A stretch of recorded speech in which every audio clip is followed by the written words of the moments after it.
Je pense que vous l'avez remarqué, mais nous vivons dans un monde où un simple clic, un petit cœur rouge ou un pouce levé comme ça, est devenu finalement pour beaucoup une mesure de notre valeur. Un like, un j'aime, c'est un peu comme des mini-applaudissements dans votre poche là. Et on aime ça, hein ? Souvent on dit non mais je m'en fiche, je fais pas ça pour ça. Oui, bien sûr. Soyons honnêtes. Quand quelqu'un met un j'aime sur une de vos photos, peut-être une création que vous avez faite, ou alors la super photo de vacances que vous avez prise avec vos enfants qui sont tellement beaux, ou alors avec votre nouveau copain et copine, in a relationship. Par exemple, ouais, on aime bien ça. Il y a une petite étincelle qui vient à l'intérieur de nous. Non, c'est humain. Je lisais cette semaine un petit mot en préparant cette prédication, cherchant un peu des exemples d'une jeune femme qui s'appelle Claire. Claire, si tu nous regardes, je ne sais pas qui tu es. Je sais juste que tu es une influenceuse. Et tu dis, quand je reçois un like, c'est presque le même frisson que quand une salle m'applaudit. Alors, nous ne sommes pas tous influenceurs. Nous n'avons pas tous des projets qui nécessitent de la visibilité, comme tout cela. Mais quand même, ça nous parle. Parce que dans notre vie, on aime être reconnu, encouragé, apprécié. Quand quelqu'un dit « bravo pour ton boulot », quand quelqu'un vient vous dire « waouh, merci beaucoup, c'était vraiment très bien ce matin, ce que tu as dit ce dimanche matin, ça fait du bien », ben nous, ça nous fait du bien aussi d'entendre ces choses-là. Et c'est normal, je crois, parce que Dieu nous a créés avec le désir d'être vus et nous a créés aussi avec le désir d'être aimés. Dieu nous a créés comme ça. Nous ne sommes pas faits, et ça va faire plaisir à tous ceux qui se disent « ouais, je suis là pour briller ». Dieu ne nous a pas faits pour vivre dans l'ombre. Dès le début, Dieu nous dit que l'être humain a été créé à son image. Et Dieu lui-même est relation. Père, Fils, Saint-Esprit. Dieu n'est pas seul dans son coin. Si vous relisez la Genèse, vous voyez que Dieu aime, que Dieu regarde. Dieu regarda et vit que c'était très bon. Et Dieu parle aussi avec sa création.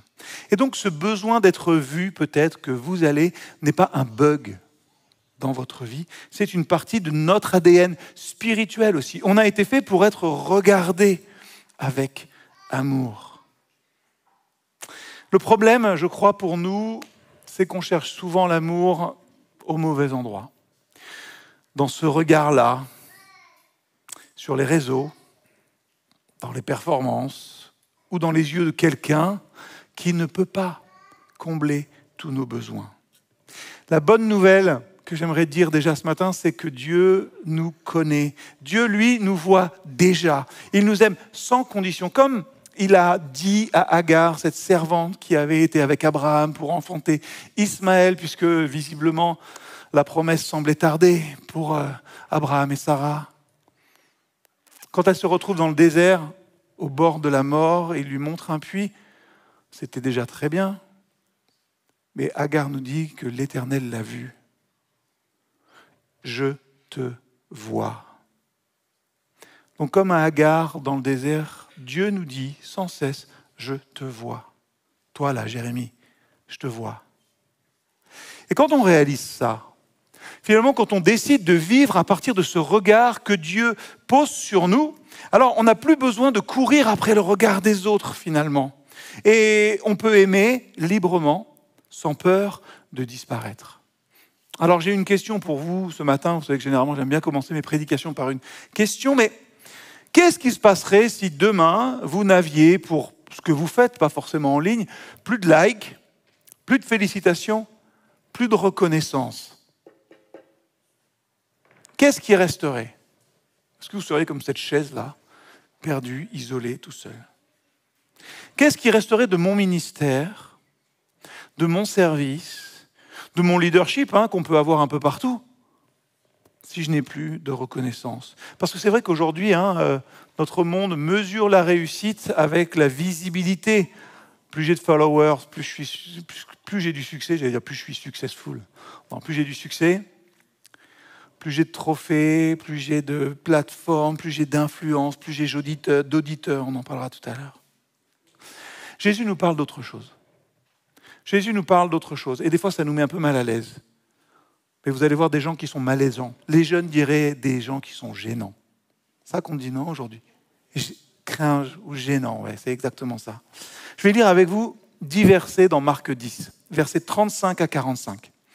Alors Jacques et Jean, les fils de Zébédée, viennent auprès de Jésus. Ils lui disent « Maître, nous désirons que tu fasses ce que nous te demanderons. » Déjà, ça vous pose les gars. Hein ? « Que voulez-vous que je fasse pour vous ?» leur dit Jésus.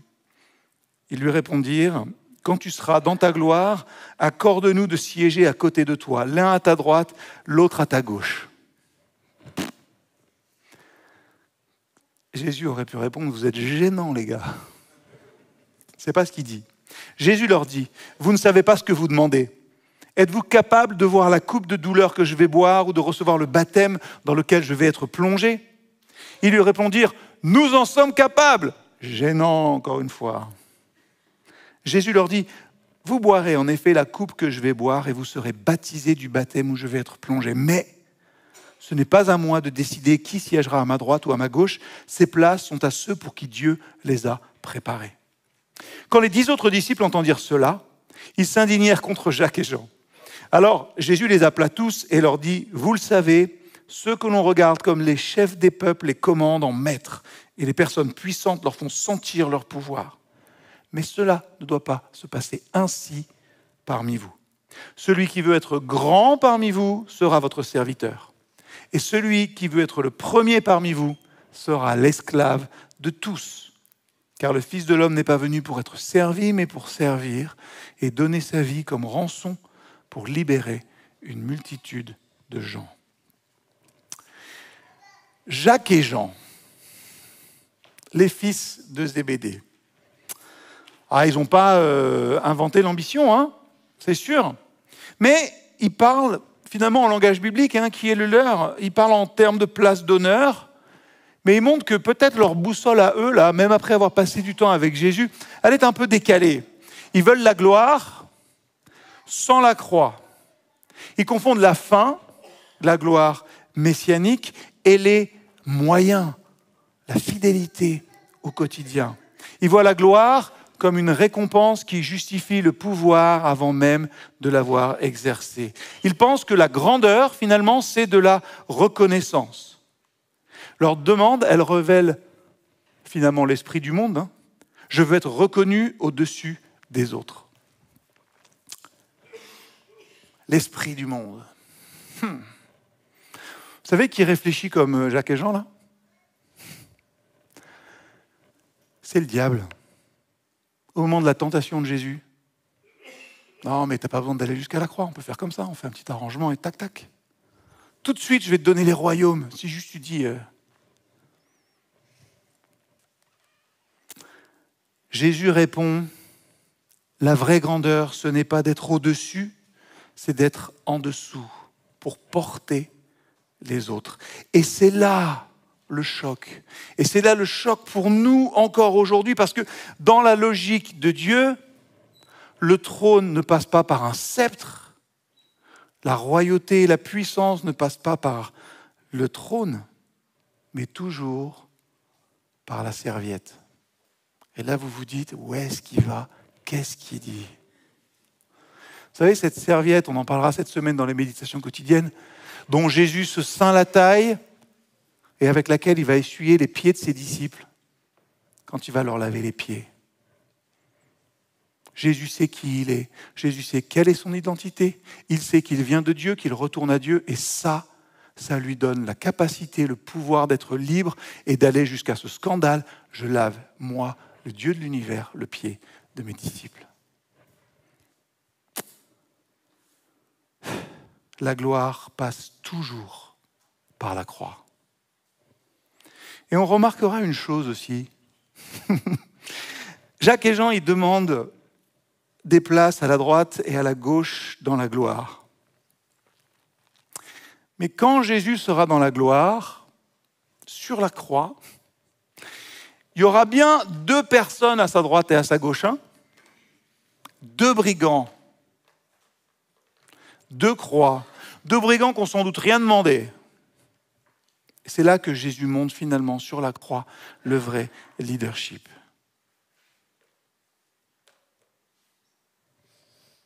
Jacques et Jean, gênants.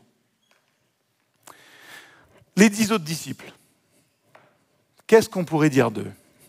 Les 10 autres disciples, ils s'indignent, nous dit le texte. Mais j'ai envie d'être très honnête avec vous. Je crois qu'ils ne sont pas vraiment scandalisés par la demande, ils sont juste jaloux de ne pas l'avoir faite avant. Voilà un groupe qui est encore prisonnier d'une mentalité de hiérarchie et de compétition, même chez les disciples. Vous vous rendez compte? Heureusement que l'Église est différente. Vous comprenez l'ironie, ça va. Eux aussi, ces disciples-là, ces 10 autres, ils rêvent de reconnaissance, de position et de visibilité. Et Jésus, au lieu de les gronder, au lieu de dire « gênant », il leur révèle un secret du royaume. Celui qui veut être grand, qu'il soit serviteur. Celui qui veut être le premier, qu'il soit l'esclave de tous. Ce n'est pas une belle punchline. Ce n'est pas une phrase morale, là. C'est une révolution de pouvoir. Jésus redéfinit le leadership. Le leadership n'est pas monter pour régner, c'est descendre pour élever. Je ne sais pas ce que diraient tous les gens qui dans cette salle sont convertis, à tous les gens qui sont dans cette salle, qui cherchent encore à savoir s'ils croient encore ou s'ils ne sont pas du tout. Mais je crois, moi, très sincèrement, que Christ est descendu pour m'élever. La vie éternelle, ça commence maintenant. La réalité du royaume, elle commence ici-bas, déjà. Christ est venu, nous qui étions prisonniers de notre péché, de nos mentalités qui pensaient « je dois écraser les autres pour régner, pour avoir les choses ». Il vient nous relever pour nous élever et nous redonner une dignité. Le Fils de l'homme n'est pas venu pour être servi, mais pour servir. C'est le cœur du texte. Et ce n'est pas une belle maxime de management. C'est une déclaration de vie et de mort. Jésus prend ses responsabilités. Jésus descend pour nous élever. Il porte la faute des autres. Il prend sur lui ce qui ne lui revient pas. Il n'attend pas d'être reconnu avant d'aimer. Il sert même quand personne ne comprend. Il y a 2 images qui structurent ce passage de Marc 10. 4 mots. Dominer contre servir, être servi contre servir. Et le verset clé, le verset 45, car le Fils de l'homme n'est pas venu pour être servi, mais pour servir et donner sa vie, nous montre que la croix, le sacrifice est le paradigme du leadership. Et c'est ça finalement, avoir un vrai leadership spirituel. C'est prendre les responsabilités avant de chercher la reconnaissance. Regardez votre téléphone un instant, vous avez le droit. Ou alors imaginez que vous le faites. Allez, imaginez que vous le faites. Combien de fois par jour, quand vous publiez quelque chose, vous vérifiez que des gens ont bien liké? Non, vous savez, vous êtes là, vous prenez votre téléphone, allez, sur quoi je vais aller? Comment c'est déjà? Ah oui, tiens. Là. Ah voilà. Imaginez, moi je poste n'importe quoi, une belle photo de moi en vacances, et puis je scrolle, et je regarde, ça actualise, je ne suis pas sûr que ça marche vraiment là. J'ai pas eu de like depuis 2 secondes. Et encore? Non, toujours pas. On n'est pas tous comme ça? On est devenu esclave du feedback instantané. On ne supporte plus d'attendre. Dans plein de choses, mais là aussi, sur ces choses-là, on est devenu dépendant du feedback instantané. Laissez-moi vous dire une chose, dans le royaume de Dieu, le vrai fruit prend du temps. L'impact ne se mesure pas en like, mais en vie changée. Là, je sentais tout le poids qui arrivait. L'impact que l'on peut avoir, pensons-y, pour une église, ne se mesure pas en like, trop cool, mais en vie changée. C'est Craig Groeschel, pasteur américain, qui est un peu alors on dit le champion du sommet mondial du leadership, qui a lieu ici le 7 et 8 novembre. Vous pouvez encore vous inscrire, il reste des places. C'est lui qui disait, les vrais leaders ne sont pas obsédés par la croissance de leur influence, mais par la croissance des autres. Vous voyez le changement ? Même pour une église, hein ? Une vraie église n'est pas obsédée par la croissance de son influence, mais par la croissance des gens qui sont dans son sein, peut-être. C'est ça qu'on devrait dire. Je prends un exemple avec vous. On va voir si vous le connaissez. Ah, voilà. Nelson Mandela. C'est un exemple que j'aime bien prendre. Vous savez, quand il y a des gens qui viennent de se convertir, quand ils sont un petit peu âgés, genre 40 ans. J'en ai 46. Et qui disent « J'ai perdu trop de temps pour le Seigneur ». Alors oui, peut-être, et en même temps, moi je pense que le Seigneur, il vous veut au moment où vous êtes, là comme vous êtes. Mandela Madiba a passé 27 ans en prison. 27 ans. Pas de like, hein. Pas d'applaudissements. Pas de Coupe du Monde de rugby à donner devant tout le monde. Mais dans le silence, je le crois, Dieu façonnait un cœur capable de pardonner. Parce que quand il est sorti, il a choisi la réconciliation au lieu de la vengeance. Dans un pays où vous savez ce qui se passait avec l'apartheid, avec tout ça, en sortant, il aurait pu se dire « Maintenant, je vais faire payer tous ces gens ». Réconciliation plutôt que la vengeance. Il n'a pas cherché la reconnaissance, il a porté la responsabilité d'aimer plus grand que la haine. Jérémie ne fait aucun parallèle avec la politique française actuelle. Ok. On vit dans un monde où la récompense est instantanée. Combien on poste, on refresh, on regarde, combien de likes, qui a vu ma story. Et chaque notification, c'est une petite dose de reconnaissance, un petit shot de « regardez-moi ». Mais dans le royaume de Dieu, le vrai fruit prend du temps. Je le répète. Les vrais leaders ne sont pas obsédés par leur croissance, mais par celle des autres. Et ça me fait penser à une femme. Une femme qui aurait pu tout miser sur son image et qui a choisi finalement d'avoir un impact. Elle aussi, elle a été oratrice du sommet mondial du leadership. Cette femme, peut-être que vous la connaissez, c'est Christine Caine. Peut-être que vous la connaissez, c'est une conférencière, auteure, influenceuse chrétienne, pasteur des stades entiers, plein de vues sur les réseaux. Elle avait tout pour briller, juste comme il fallait. Et puis un jour, elle fait un voyage, et ce voyage bouleverse sa vie. Parce qu'elle découvre une réalité avec laquelle on est peu familier, c'est celle du trafic d'êtres humains. Des femmes, des enfants pris au piège, oubliés du monde. Et là, elle raconte une chose, c'est peut-être ce qui est le plus puissant dans son témoignage. Elle dit, à ce moment-là, dans ce voyage, j'ai entendu Dieu me dire, tu veux briller pour moi ? Alors va où il n'y a pas de lumière. Moi, j'ai plein de lumière là. Non, mais sérieusement, on pourrait se dire, voilà, dans notre petit cocon bien chrétien, bien fermé, voilà, je veux briller, briller, briller. Non, si tu veux briller, va là où il n'y a pas de lumière. Et elle y est allée. Elle a fondé ce qui s'appelle A21. C'est une mission, en fait, qui lutte contre l'esclavage moderne. Elle ne l'a fait pas pour être vue, mais pour voir ce que personne ne regarde.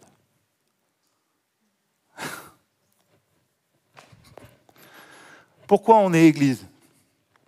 Est-ce que c'est pour être vu ? Ou est-ce que c'est pour voir ce que personne ne regarde ? On peut se dire toujours, ouais, les SML et tout, c'est américain. Blablabla. Oh, il y a plein de choses qu'on peut sortir.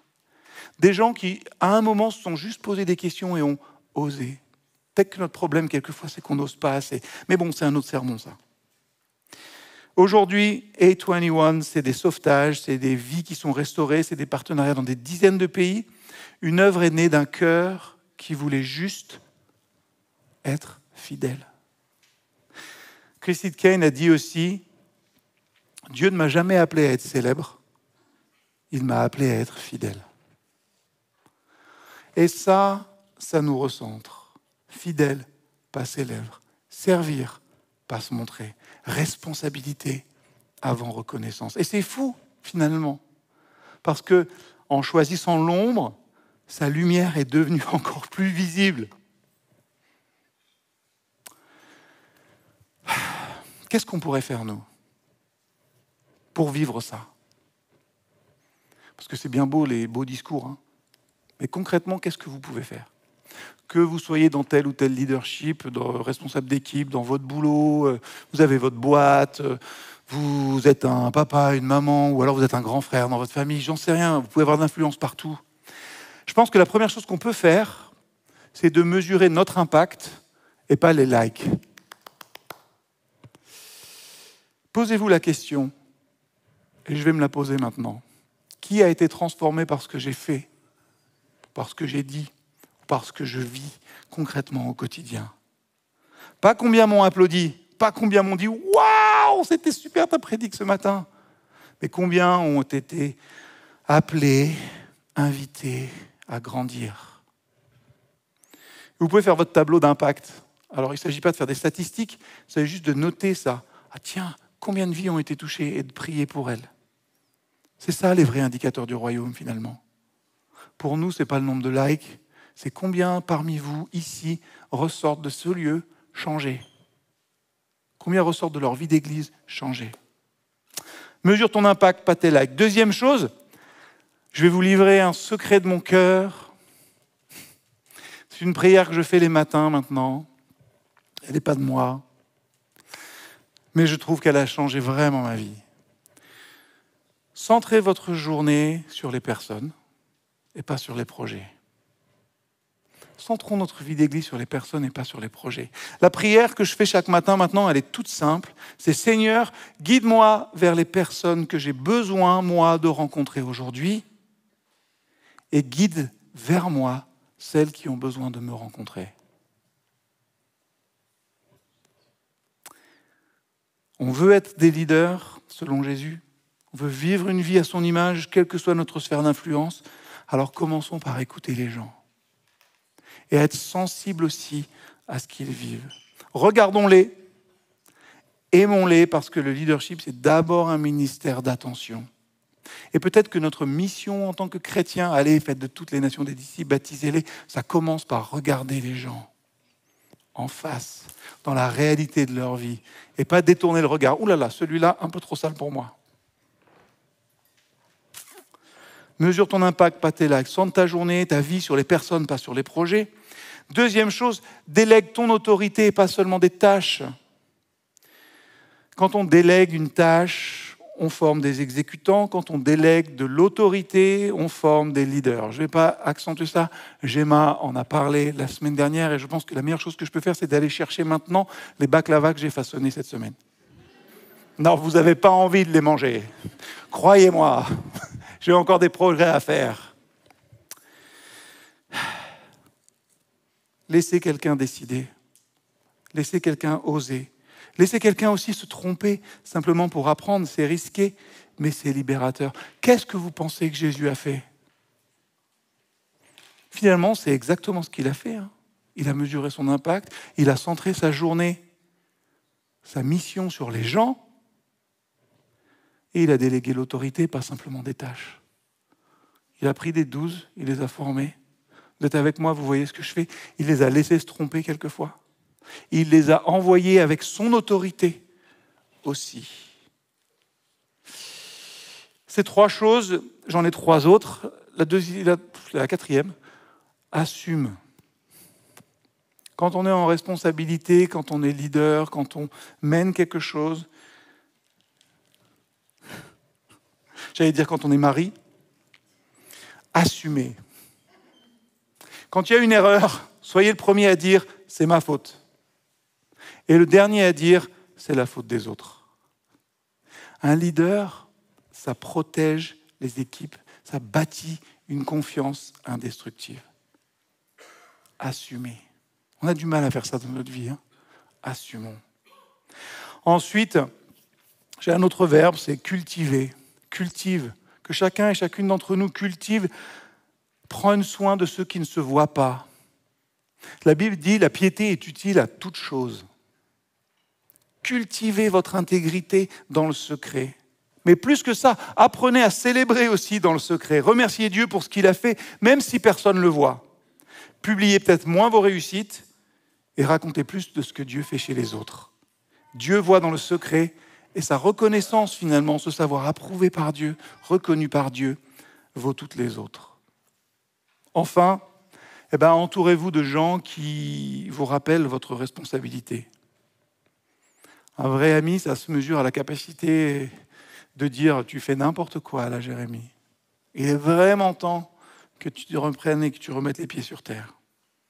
Entourez-vous de personnes, pas forcément 50, mais qui sont capables de vous dire la vérité. Pas celles qui applaudissent, celles qui vous ajustent. On a parlé pas mal des pierres vivantes, des mentors, des pères, des amis spirituels. Rappelez-vous, on va parler de Phare FM tout à l'heure, alors là elle était facile, vous ne l'avez pas saisie, donc je l'explique, j'ai dû rater. Rappelez-vous qu'un phare ne brille pas pour être admiré, mais il brille pour éviter que les autres s'échouent. C'est tout bête, s'il y a un phare, c'est pour que les bateaux ne se prennent pas les récifs, quoi. Et c'est ça le leadership. Veiller, éclairer, sans chercher forcément à être vu et admiré. Et vous me direz avec raison, mais Jérémie, c'est normal de vouloir être reconnu, tu l'as même dit au début de la prédication. C'est vrai, je l'ai dit. Et Jésus ne condamne pas ce désir-là. Il redéfinit simplement le chemin. La gloire ne vient pas avant le service, elle en est le fruit. Vous me direz, oui, mais Jérémie, la visibilité, ça aide à se mobiliser. Oui, si elle sert justement à amplifier le service des autres, pas notre ego. Utilisons notre visibilité comme un projecteur tourné vers les autres. Alors, voilà 6 choses que vous avez entendues, maintenant 3 choses que vous pouvez faire cette semaine. Choisissez cette semaine d'être utile plutôt qu'applaudi. Je vais servir quelqu'un sans rien attendre en retour. Je suis sûr que vous n'avez pas besoin d'aller bien loin pour chercher ça. Choisissez d'être utile plutôt qu'applaudi. 2, choisissez de mesurer l'impact de ça. Si vous faites ça, regardez quel impact ça a sur la vie de l'autre, ou même sur la vôtre peut-être, et notez une chose que Dieu a changé grâce à mon service. 3e chose, et là vous n'avez pas besoin d'aller bien loin, je vois des enfants juste devant moi, ça peut être le cas. Choisissez de faire grandir quelqu'un dans l'autonomie. Je vais donner une vraie responsabilité à quelqu'un et je vais l'accompagner. Parce qu'au fond, c'est tout ce que Jésus nous a montré dans ce chapitre que j'ai lu là, dans Marc 10. Quand Jacques et Jean y rêvaient de gloire, Jésus leur a montré quoi? La croix. Quand ils demandaient une place d'honneur, il leur a offert une coupe à partager. Et quand ils voulaient être vus, il leur a dit, le Fils de l'homme n'est pas venu pour être servi, mais pour servir et donner sa vie.